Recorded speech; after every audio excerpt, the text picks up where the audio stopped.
नमस्ते दोस्तों। આજનો આપણો ટોપિક છે what is A beta function and what is A gamma function. Okay, તો પહેલી વાત તો આપણે એ કરીએ કે બીટા એન્ડ ગામા ફંક્શનની જરૂર શા માટે પડી.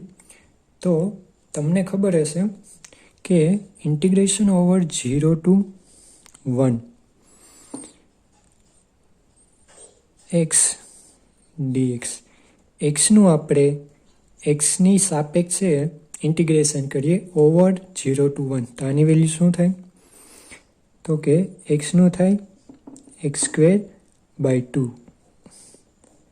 0 1 is equal to 1/2 minus 0/2 is equal to 1/2.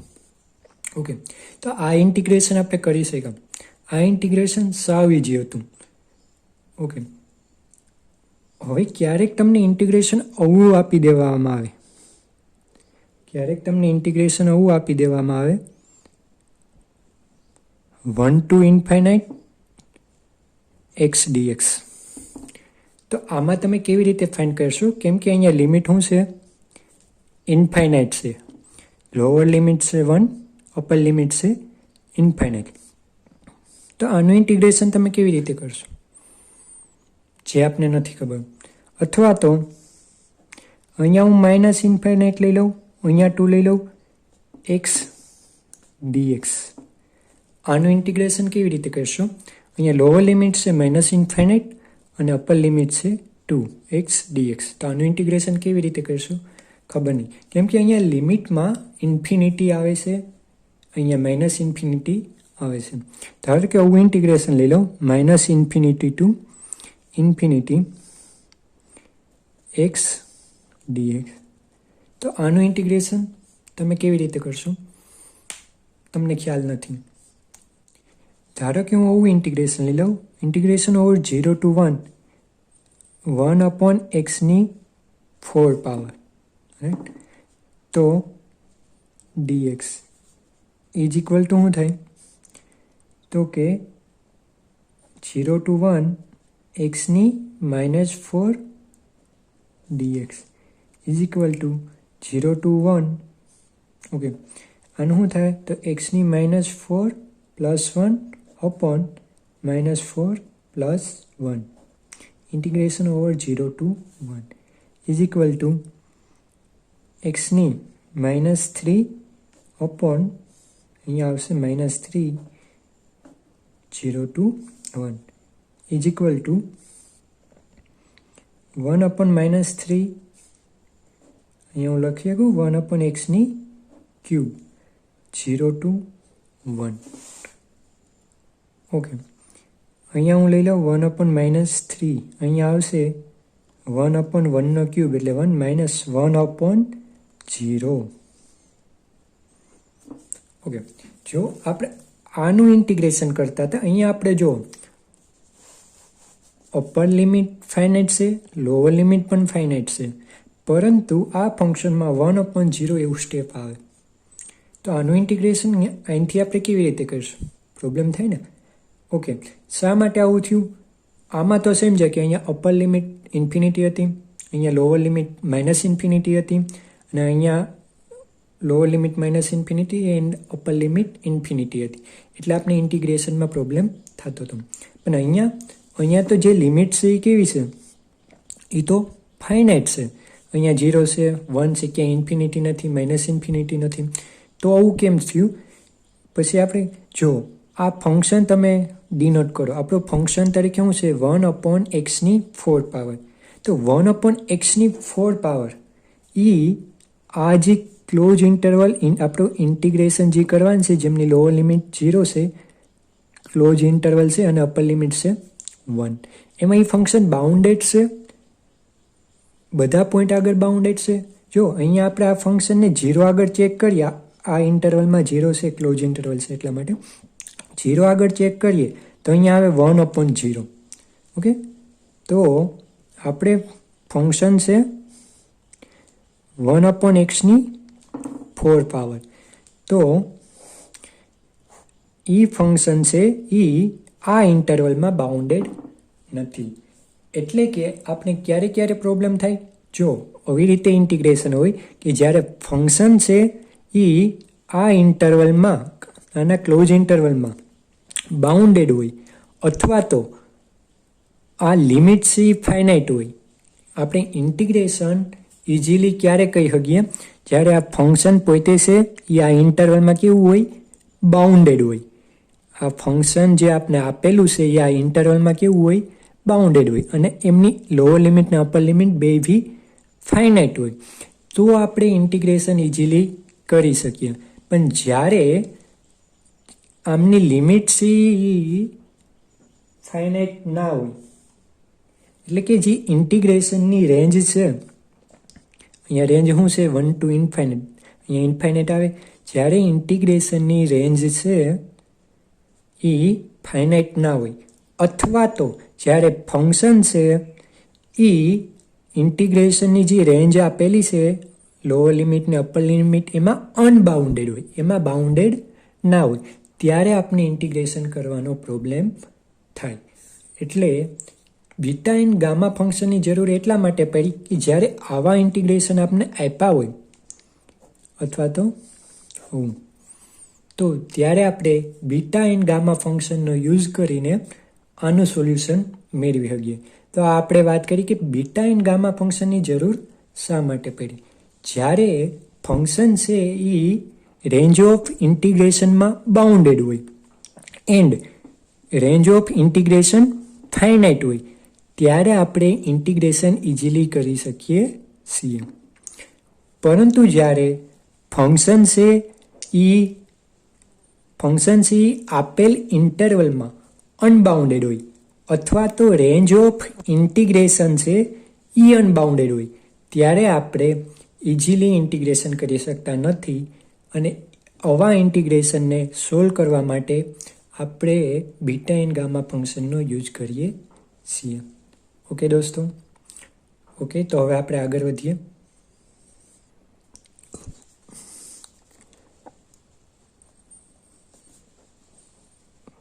What is a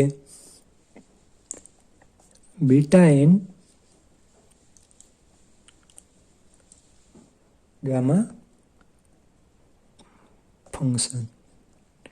What is a beta and gamma function? When f of x is bounded in the interval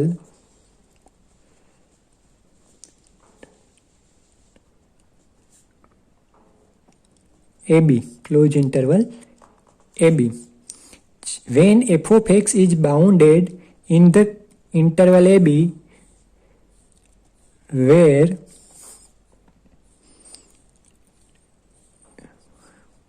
dx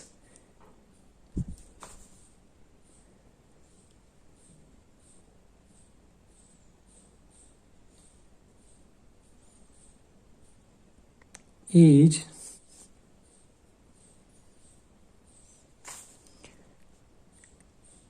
easy. Okay. When f of x is bounded in the interval closed interval AB, where integration over a to b f of x dx is easy, and where a and b are finite number, એ કોઈ finite number હોય. Okay, તો જ્યારે F of x છે એ close interval એ બીમાં bounded હોય અને એ ને બી finite number હોય, ત્યારે આપણે આ ઇન્ટિગ્રેશન કરવું ઇઝી પડે છે. અને જે આપણે આવડે છે, ઓકે, તો જ્યારે where integration over a to b f of x dx is known as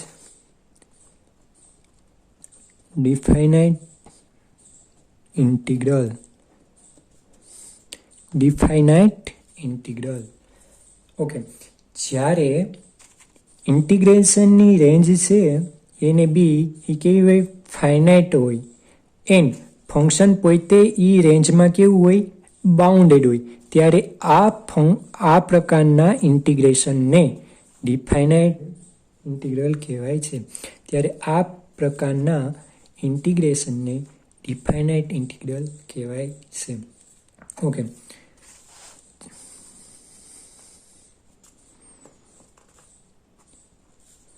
When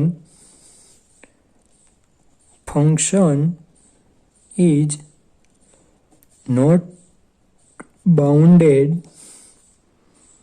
in closed interval AB અથવા તો range of integration is not finite.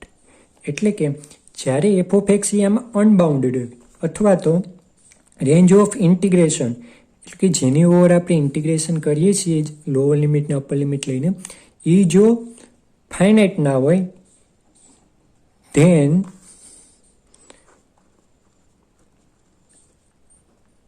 A integration over a to b f of x dx is called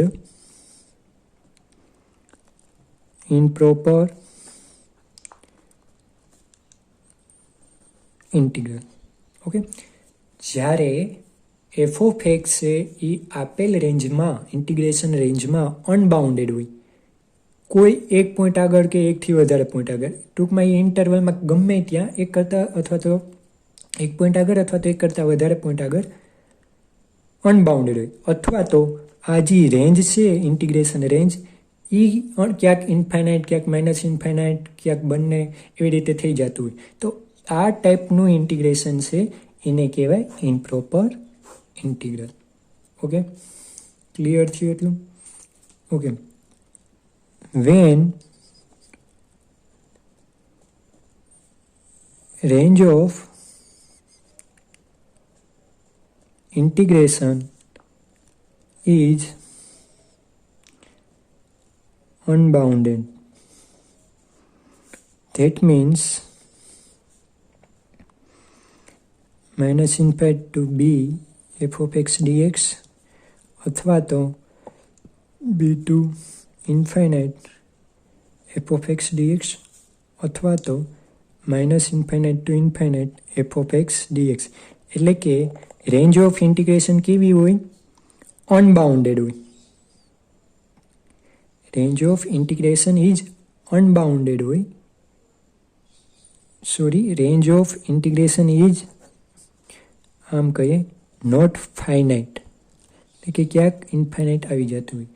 van range of integration is not finite, એટલે કે ક્યાંક minus infinite ક્યાંક infinite અથવા તો બંને એવી રીતે આવી જતું હોય,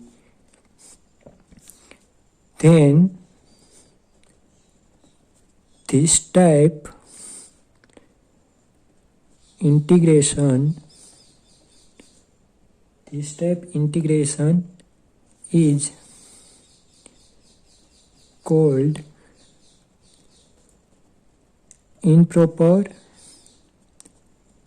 integral of first kind. આપણે જોયું કે જ્યારે તો ફંક્શનની ઇન્ટિગ્રેશન રેન્જ છે એ નોટ ફાઇનાઇટ હોય, એટલે કે ક્યાંક ઇન્ફાઇનાઇટ માઇનસ ઇન્ફાઇનાઇટ આવી જતું હોય, અથવા તો એ ફંક્શન છે આપેલ ઇન્ટિગ્રેશન રેન્જમાં કેવું હોય? અનબાઉન્ડેડ હોય, તો એને ઇમ્પ્રોપર ઇન્ટિગ્રલ કહેવાય.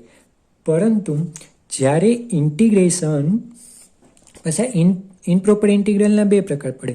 જ્યારે ઇન્ટિગ્રેશન રેન્જ નોટ ફાઇનાઇટ હોય, ફાઇનાઇટ ના હોય, ત્યારે એવા ઇમ્પ્રોપર ઇન્ટિગ્રલને કહેવાય first kind improper integral of first kind. And when f of x is unbounded in close interval AB. Then integration over A to B f of x dx. એટલે કે આ function છે integration રેન્જમાં unbound હોય. Then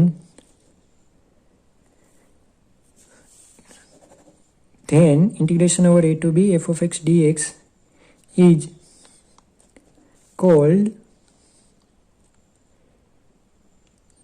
improper integral of second kind. જ્યારે range integration range unbounded હોય ત્યારે એને કહેવાય improper integral of first kind. જ્યારે ફંક્શન છે એ રેન્જમાં ક્યાંક એક અથવા તો એક કરતાં વધારે પોઈન્ટ આગળ અનબાઉન્ડેડ થઈ જતું હોય ત્યારે એમને કહેવાય improper integral of second kind. Okay, તો ઇમ્પ્રોપર ડિફાઇનાઇટ ઇન્ટિગ્રલ અને ઇનપ્રોપર ઇન્ટિગ્રલ. ડિફાઇનાઇટ ઇન્ટિગ્રલમાં ફંક્શન છે આપેલ ઇન્ટિગ્રેશન રેન્જમાં બાઉન્ડેડ હોય અને એ ઇન્ટિગ્રેશન રેન્જ છે એ ફાઇનાઇટ હોય ત્યારે એને ડિફાઇનાઇટ ઇન્ટિગ્રલ કહેવાય. જ્યારે એફ ઓફ એક્સ એ આપેલ ઇન્ટિગ્રેશન રેન્જમાં અમુક પોઈન્ટ આગળ હતો એક અથવા એક કરતાં વધારે પોઈન્ટ આગળ અનબાઉન્ડેડ હોય અથવા તો ઇન્ટિગ્રેશન રેન્જ છે ઇનફાઇનાઇટ ના હોય તો ત્યારે ઇનપ્રોપર ઇન્ટિગ્રલ કહેવાય. જ્યારે ઇનપ્રોપર ઇન્ટિગ્રલના પાછા બે પ્રકાર. જ્યારે ફંક્શન પોતે ઇન્ટિગ્રેશન રેન્જ છે એ નોટ ફાઇનાઇટ ના હોય ત્યારે એને ઇનપ્રોપર ઇન્ટિગ્રલ ઓફ ફર્સ્ટ કાઇન્ડ કહેવાય. અને જ્યારે એ ફંક્શન છે પોતે ઇન્ટિગ્રેશન રેન્જમાં ક્યાંક અનબાઉન્ડેડ થઈ જતું હોય તો ત્યારે એને ઇનપ્રોપર ઇન્ટિગ્રલ ઓફ સેકન્ડ કાઇન્ડ કહેવાય. ઓકે, હવે ડેફિનેશન જોઈએ. Beta function if p greater than 0 q greater than 0 then the integral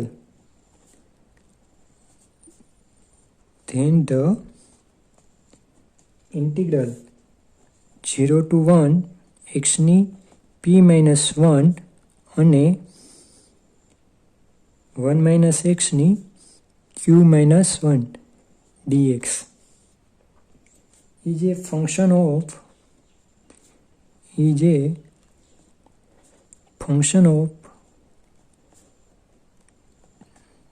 two variable which is called beta function and it is denoted by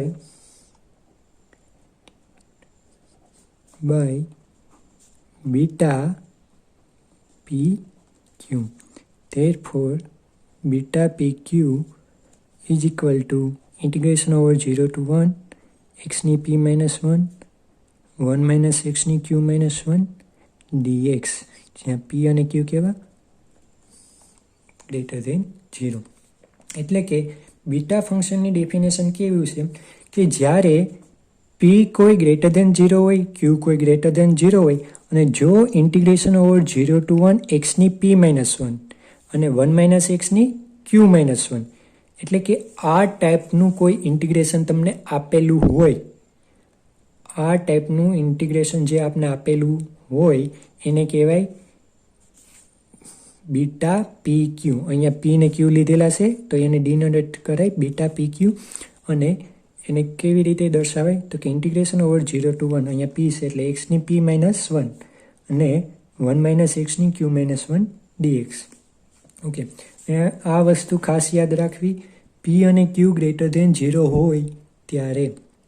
okay, તો જ્યારે પી અને ક્યુ greater than 0 હોય ત્યારે beta p Q is equal to integration over 0 to 1 x ની p minus 1 1 minus x ની q minus 1 dx એને beta function કહેવાય of two variable. અહીંયા કેટલા વેરિયેબલ છે? 2, p અને q. એટલે કે આ 0 to 1 x ની p minus 1 1 minus x ની q minus 1 dx ઇઝ જ્યાં પી અને q positive is called first